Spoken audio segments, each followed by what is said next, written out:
to say that the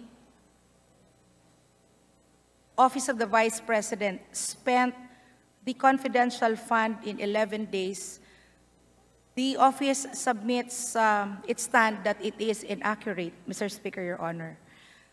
The report of COA, which is the basis of the report of COA for the utilization of the fund, starts from December 20 to 31, and that is 11 days. However, Mr. Speaker, Your Honor, the implementation of the programs started on the day that the SARO was released, in December 13 of 2022, which means immediately after the release of SARO, the implementation has already started. But the actual payment, as based on the COA report and findings, only started in December 20 up to December 31, which means the actual implementation is not 11 days, but it is 19 days, Mr. Speaker. So, tama pala yung computation ng Makabayan, 19 days. So, it was obligated December 13, and then disbursed December 31. So, walang pahinga, walang holiday, yung paggasta ng confidential fund. Tama ba yun? Sir President, Your Honor, Mr. Speaker, Your Honor, if I may also emphasize that prior to the release of this fund, plans were already laid down by the Office of the Vice President, which actually became the basis of the request of the Office of the Vice President for a confidential fund. Okay. Upon assumption into Office of the Vice President, plans were laid out, but the actual implementation was delayed because the office awaited for the release of the SARO.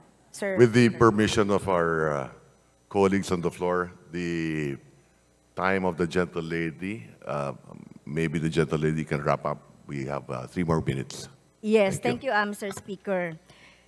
So, ito pong confidential fund na ito, so ginastos ito whether 11 or 19 days, alam natin na ito po ay cash. Tama? Sabi kasi ng COA, this is cash advance. So, ang ibig sabihin nito, although nakuha ng Office of the Vice President, yung cash starting December 13, so ibig sabihin nag-aabono na ang Office of the Vice President ng pera para sa confidential fund way before December 13 o yung na-obligate. So, ibig sabihin nun, kung August man yan, kasi sinasabi kasi sa statement na may mga events and activities na as early as August.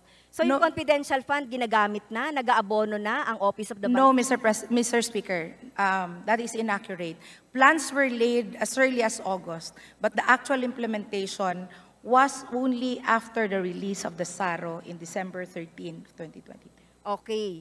So, sinabi rin ng COA, Mr. Speaker, distinguished sponsor, na ngayon lang sila nag-audit, nitong 2022 na confidential fund. In fact, September 18, nagbigay sila ng AOM. They were given, the Office of the Vice President, ng 15 days para doon sa completion. Noong audit. So, tama po ba? Merong ganon? Sir Speaker, Your Honor, as to the AOM on 2022 for the confidential fund expense, the OVP has, as we speak, the OVP has not received any AOM from COA.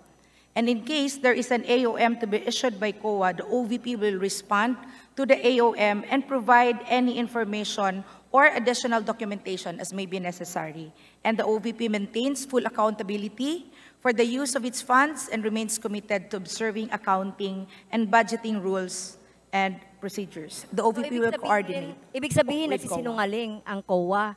Kasi doon based sa mga interpellations dito sa COA, sinabi nila nagbigay na sila ng AOM, and after 15 days, they are expecting answers from the Office of the Vice President. So, dinideny ba ng Office of the Vice President itong AOM na to?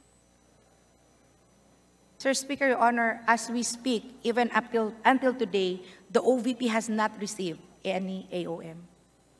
Okay, I'm wrapping up, Mr. Speaker. So, nakita natin may dalawa dito, no? Yung COA, nagbigay daw ng AOM, dinideny ng Vice President.